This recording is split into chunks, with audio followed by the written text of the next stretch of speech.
batas potensi risiko yang mungkin terjadi karena aksi yang kita ambil.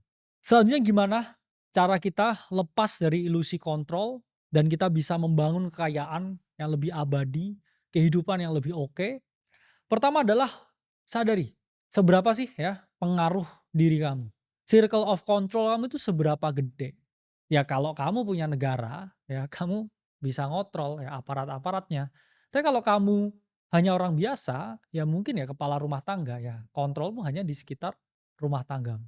Itulah mengapa banyak orang yang terobsesi dengan kekuatan, ya setelah punya kekayaan, maunya kekuatan. Karena dia ingin kontrol segala hal.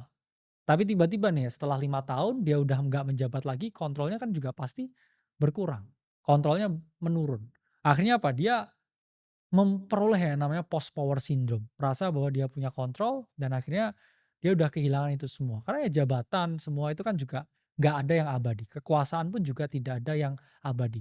Dan ketika kita merasa ya segala sesuatu itu sangat abadi dan kekal, ya kita akan hidup dalam yang namanya kekecewaan.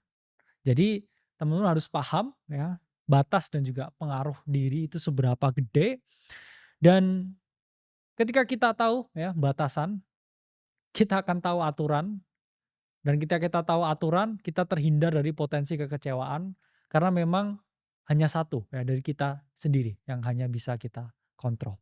Selanjutnya, manage ekspektasi juga penting. Saya bukan orang yang pesimis ya. Saya memang ngomong realistis, tapi realistis itu berbeda dengan pesimis. Saya tetap ya punya framework yang optimis terhadap kehidupan, terhadap apa yang saya cita-citakan, dan saya percaya semua orang kalau punya niat yang baik, kalau mau bekerja keras, kalau berinvestasi dan juga ya melakukan alokasi aset yang benar, mereka itu pasti kaya.